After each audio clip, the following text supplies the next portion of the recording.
Welcome to Stars and Stripes. Our flag is the symbol of freedom and justice for all. Many brave Americans fought and died for this freedom. America was founded on Judeo-Christian principles.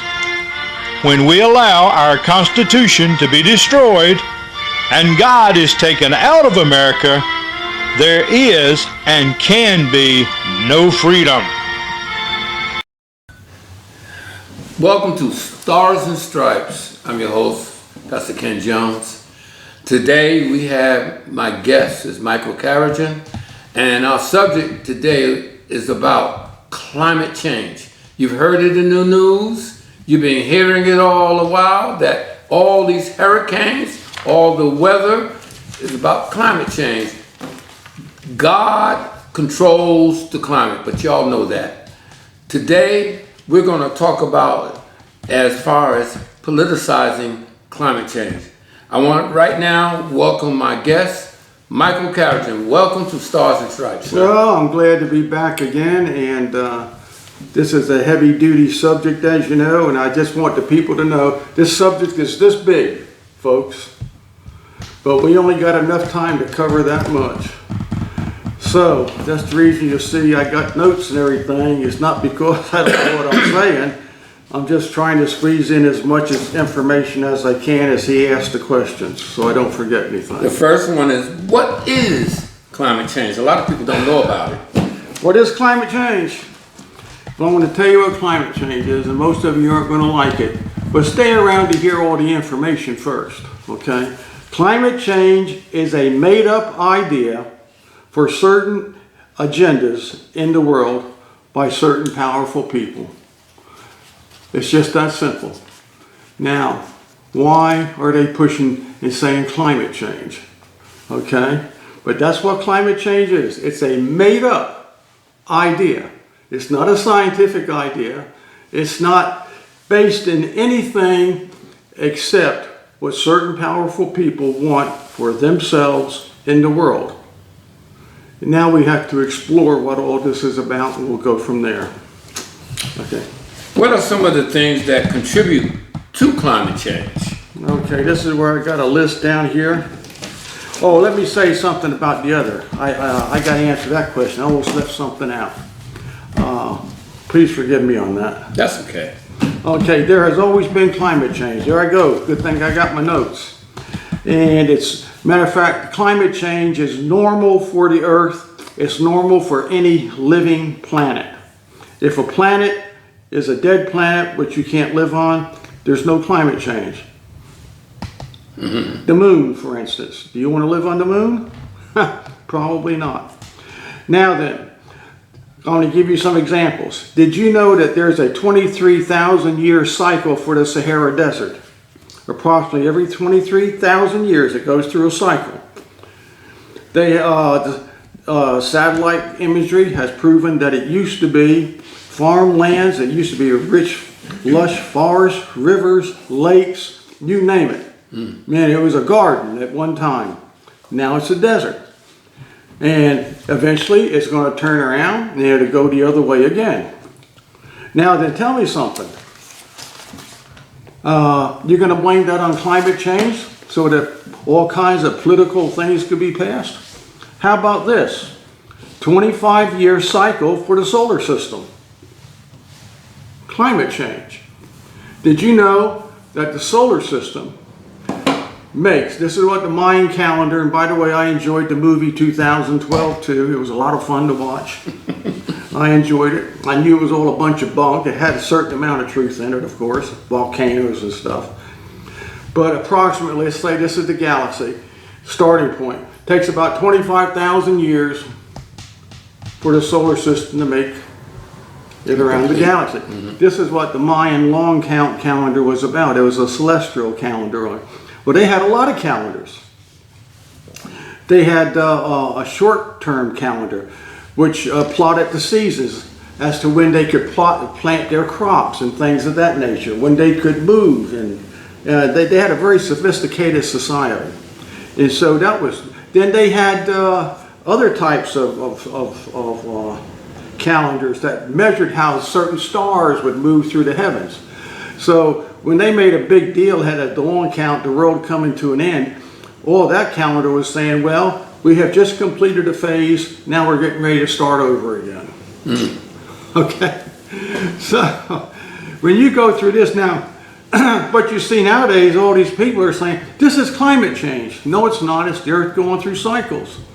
When you look at core samples in the Earth, where they go into Antarctica and they take ice core samples, it shows where the Earth warmed up, then it cooled off, cooled off, cooled off, warmed up, cooled off, warmed up, cooled off. Did you know that? You know why the land of Greenland is called Greenland? Because it used to be green, with forest and green, warm. That's where the Vikings went to about 1,000 years ago. They went to Greenland. Okay, Leif Erikson. Right. After Leif Erikson went there, they came to the United States. They were the first ones here. They found their longboats here and everything else. And but then what happened is climate change. Now Greenland is frozen over. Okay, but it's melting. They're saying, oh, through climate change, through everything that we're doing, okay, human beings, so they can pass laws, you see. Oh, now the ice is melting. It's all melting and everything. It's not supposed to be doing this. No, it's slowly going back in the other direction again, the cycle. Right. So unless they pass laws that's going to stop the Earth cycle, stop the Moon cycle, the Sun cycle, the solar system cycle, and the galactic cycle, unless these idiots in Washington, D.C. and around the world can stop all these cycles and control them, climate change is bunk science. Okay, I hope I covered that. That's good enough. Now, what was that question again you asked me? I asked you, what are some of the things that contribute to climate change? How about volcanoes? You know volcanoes? Have any of you ever seen, you remember Mount St. Helens? How many hundreds of thousands of tons of debris went into the air? You know that there's volcanoes going off all the time. Right. Some stay active 365 days of the year. When you measure the tonnage from just one volcano, now then you've been hearing a lot of blaming climate change again. Oh, what we humans are doing, adding all this carbon in the air. Oh, look at this huge chunk that just broke off from the Antarctic. Well, I got news for you. I'm 78 years old, going on 79. There was huge chunks of ice breaking off from the Arctic and the Antarctic since I've been alive. I remember it because there used to be a lot of transatlantic cruise. They didn't call them cruise ships in that time. They were just transatlantic ships. They had to watch out for icebergs all the time. Has anybody forgotten about the Titanic? Oh yeah. Well, they said a huge chunk just broke off. Well, guess what? Did you know that Antarctica is loaded with volcanoes? They've got one that stays active. And 3 have just cranked up underneath the ice. Antarctica is warming up. Tell me where this climate change mess they're talking about comes out there. Of course ice is going to break up. Of course it's going to melt. You got 4 active volcanoes down there, 3 underneath, 1 on top. And guess what? There's about 9 or 10 more of them to go. They figure there's about 13, 14 volcanoes. It looks like they're all going to fire up. Of course the ice is going to melt. And so you've got that. And let's say about earthquakes. When you have volcanoes go off, there's what's known as huge lava tubes that goes underneath the earth. Okay. When you have an earthquake, you're disturbing these lava tubes. A lot of these lava tubes might be closed down now. But now all of a sudden an earthquake comes, something shifts, lava tubes line back up, shakes the volcanoes. Now the lava can travel. Now the next thing you know, you have huge earthquakes that can bring alive the volcanoes. Okay? Is scientists what are they going to do about that? They're going to pass a law on that? Okay? Look at this. Look at the humongous earthquake there was that took out Fukushima in Japan. Okay? There was about 10 or 12 years ago, I think it was during the Obama administration, There was an earthquake, if you remember, off the coast of South America. I forgot how far out in the Pacific. But the earthquake was so great, the whole Earth crust, every country in the world shifted a little bit. Do you think that had an effect on how all the lava and how everything moves? Has everybody forgotten about the iron core that's at, I forgot how many thousands of degrees temperature in the center? It's moving all the time. How that moves. Right. I mean, that's what La Nina and El Nino is all about out there in the Pacific. Well, it's affecting not just that, it's affecting how the North Pole is moving. How is that affecting the lines of force in the Earth, which is affecting all the other energy cycles, you see. Of course, they don't want to talk about that, you see. That's real science. Yeah. No, we got to talk politics. Right. Okay, how about deforestation? The county that I live in, they have probably taken out at least 75% of the forest. Now, climate change again. Look, it's all this flooding. Oh my gosh, now it's a drought. Well, what do they think forests do? Forests store water so it can get down to the tables where you can then pump up and have fresh water. It keeps the water tables up. When terrible hurricanes and things come, it slows up the water so it doesn't flood. Okay, then when long periods of time come when there is no rain, all the stored up water that it has, it constantly keeps flowing. The average output of an acre of watershed is about 10,000 gallons of usable water per hour. 10,000 gallons. Now then, every acre of watershed you take out, you just remove 10,000 gallons of usable water. Well, look around, folks. The county I live in, Pitt County, is just about deforested. I know. Got a fire tower down there. There's no forest around it. It's gone. And then the biggest complaints here now, constant droughts and floods, right? All the time. I've been through every kind of hurricane here. Didn't worry about floods. I went through Hurricane Hazel. And start off with the I went over the farm. Where was all the flooding? Yeah, right then the storm was gone. But when it passed, we drove around in our cars, went and helped out each other. Okay, how about pollution? How does that affect it? Do you realize all the chemtrail spray and all of you say it doesn't exist?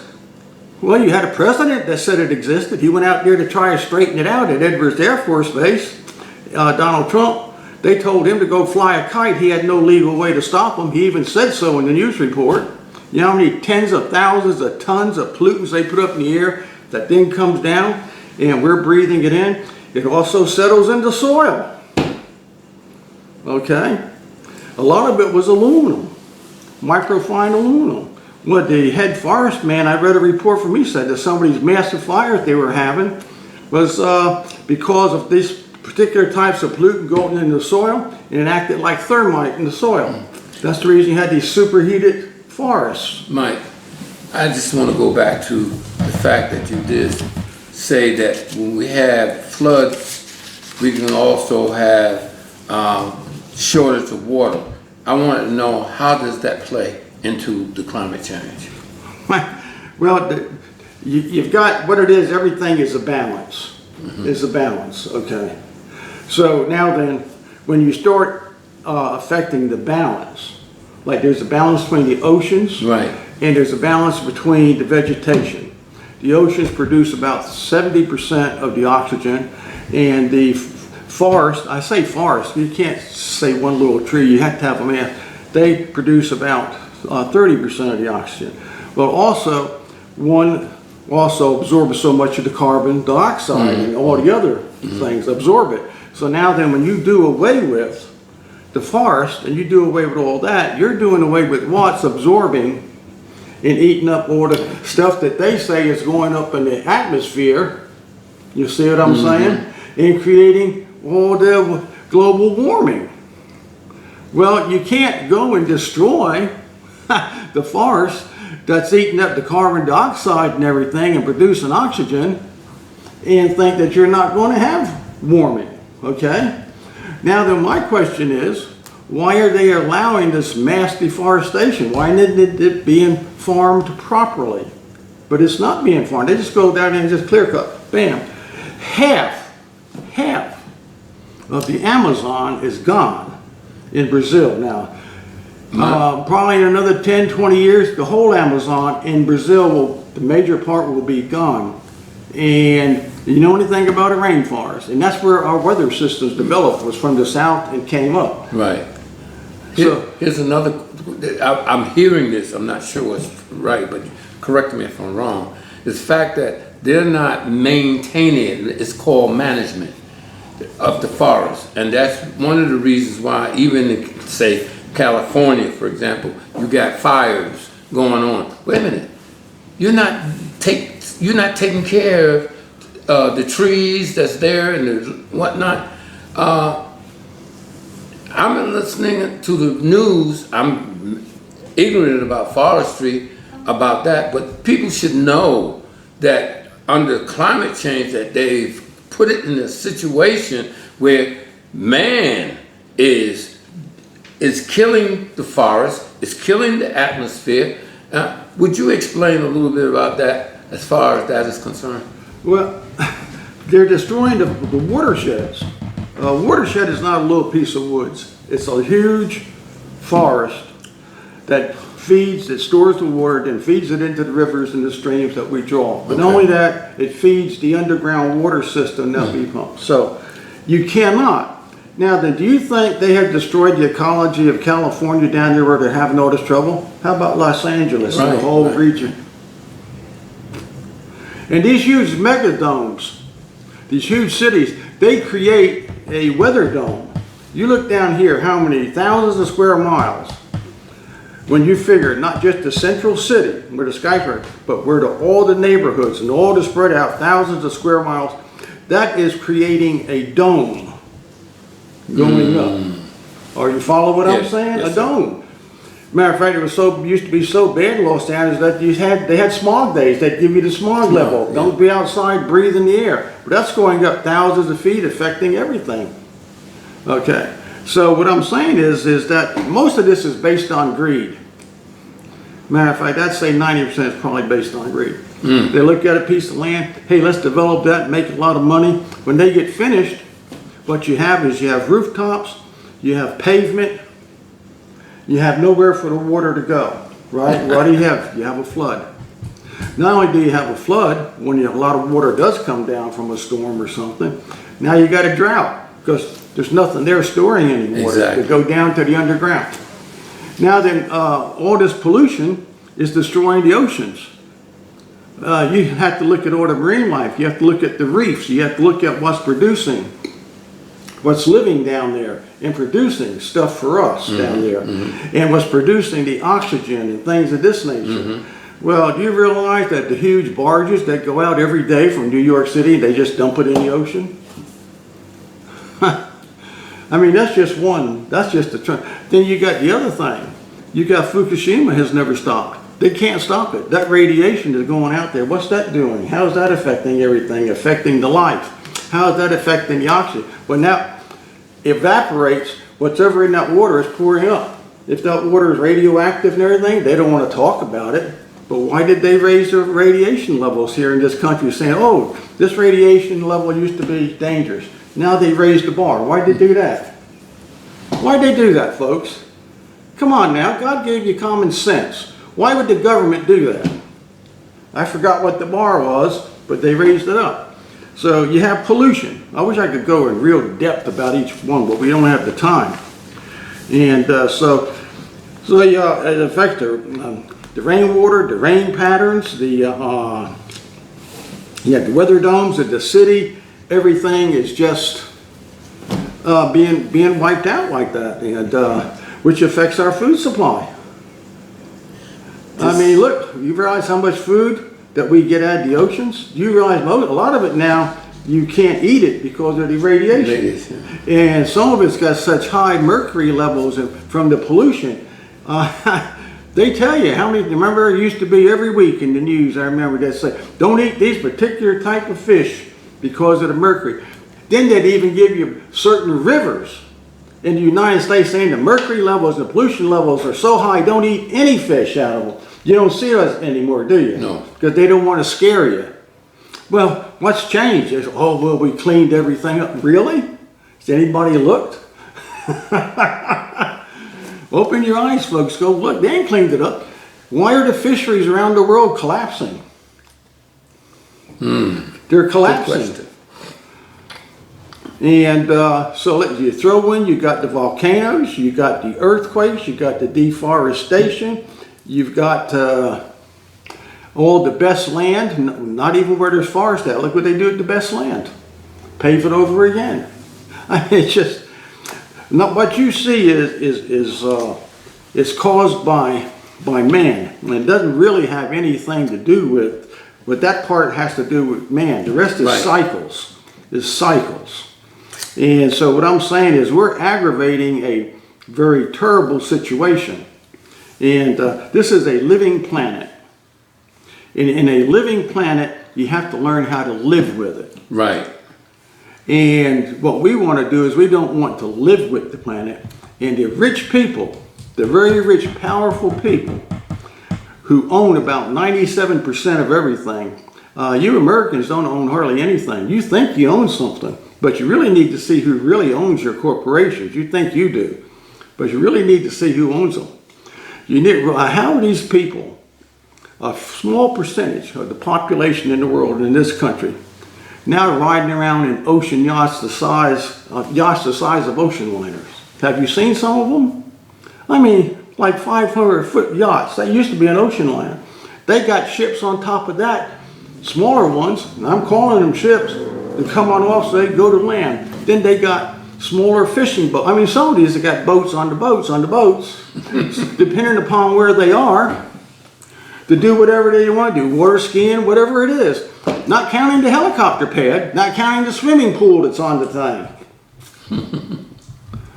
And you people aren't upset that maybe 0.5% of the world's population has 97% of the wealth? That's where all of this is coming from.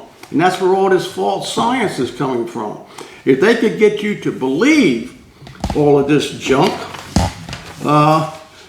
heck, we got to move on to the next question. You gave me a list of questions. We're running out of time. But go on.